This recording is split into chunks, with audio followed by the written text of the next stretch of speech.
Precies 20 jaar geleden kwam er een enorme golf vanaf de Indische Oceaan deze kant op richting Banda Aceh. Dreunde tegen de kust aan en spoelde 5 kilometer inlands. Het verwoestte alles wat het tegenkwam. Van alle 225.000 doden die door de tsunami in 2004 vielen er 60.000 hier. Dit is de zwaarst getroffen stad van die tsunami. Er werden miljarden in dit rampgebied gepompt en daardoor is Banda Aceh binnen de kortste keren weer herbouwd. Er wonen weer net zoveel mensen in Banda Aceh als voor de tsunami. Maar 20 jaar later zijn er nog altijd littekens te vinden. Zichtbaar en onzichtbaar.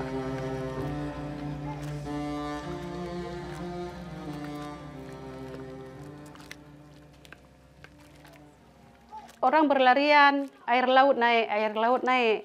Kami panik. Hari inilah udah datang kiamat, saya pikir.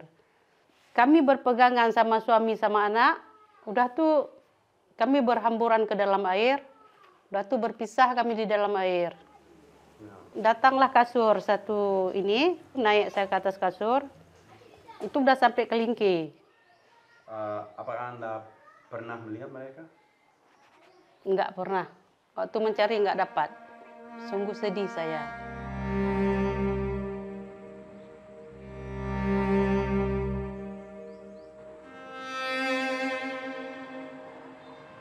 Na de tsunami moesten veel slachtoffers worden begraven, zo snel mogelijk, want er dreigden ziektes uit te breken. Daarom zijn er veel van dit soort massagraven gemaakt, waar in veel gevallen duizenden mensen tegelijk in zijn geplaatst, ongeïdentificeerd. En dat is heel pijnlijk voor veel mensen hier, omdat ze niet weten waar hun geliefden uiteindelijk zijn terechtgekomen. Sommige mensen die hebben daarom toch een grafsteen hier geplaatst, om zichzelf het idee te geven dat hun geliefde toch is gevonden.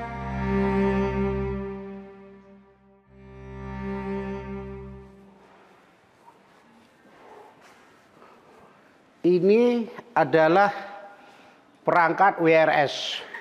Jika terjadi sesuatu aktivitas kegempaan berpotensi tsunami oleh pengeras suara yang dipantulkan oleh ini, di sini ada petugas piket yang setiap hari 24 jam menjalankan tugas, menerima dan menyebarluaskan informasi tentang bencana. Ada sirine, kita nyalakan. Kita pasang yang namanya rambu evakuasi. Ada escape building, itu adalah fasilitas dasar agar korban bisa diminimais.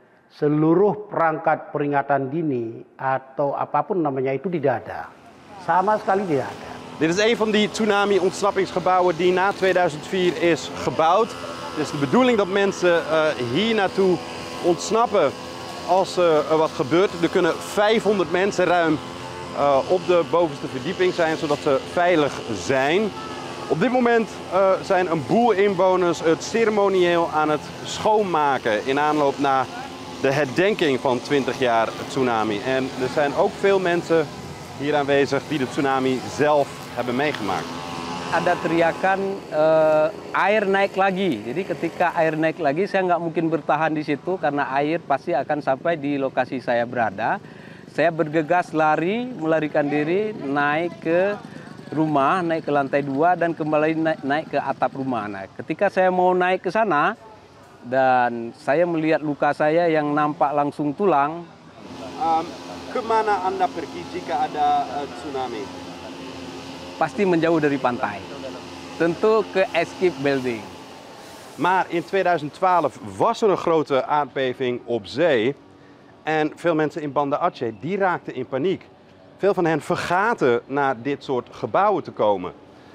Ze gingen naar moskeeën toe, omdat ze wisten dat die moskeeën in 2004 bleven staan. Maar ze liepen wel onder water, dus als ze daar waren, was het ontzettend gevaarlijk geweest. Nou, er was geen tsunami gelukkig, maar het gaf wel aan dat de psychologische littekens in Aceh nog steeds heel diep waren, die wel voor gevaar konden zorgen. Panik, untuk masyarakat dengan sistem sosio-religiusitas seperti Aceh, sandarannya adalah agama. Pasti dia ke fasilitas ibadah. Kita terus mengedukasi mereka. Agar apa? Awareness-nya muncul. Setelah awareness itu muncul dan itu kita paparkan secara terus-menerus, baru interest itu timbul. Setelah interest itu timbul di dalam mereka, mereka baru mencoba mengadopsi.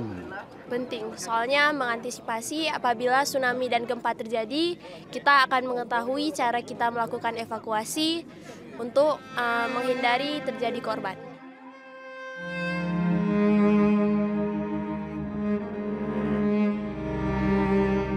Dat mensen psychische problemen zouden kunnen krijgen, daar was men hier wel van bewust. Dus hulporganisaties en de overheid probeerden er echt wat aan te doen. Er waren alleen veel en veel te veel slachtoffers. Dus is men toch wat tekortgeschoten. Maar overlevenden, die vonden soms ook wel gewoon troost bij elkaar.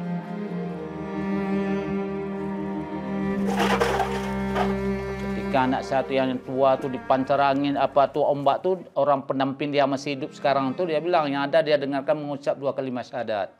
Wa asyhadu an la ilaha illallah wa asyhadu anna Muhammad Rasulullah. Itu ucapan dalam hati anak saya tuh.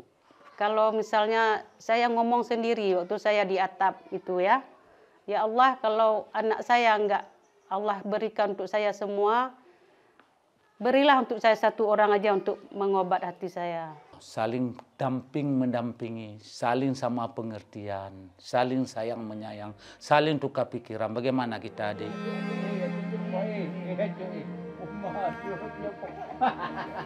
Jadi kehidupan kalian sekarang bagaimana? Cukup bagus? Bagus sekali. Apa seadanya.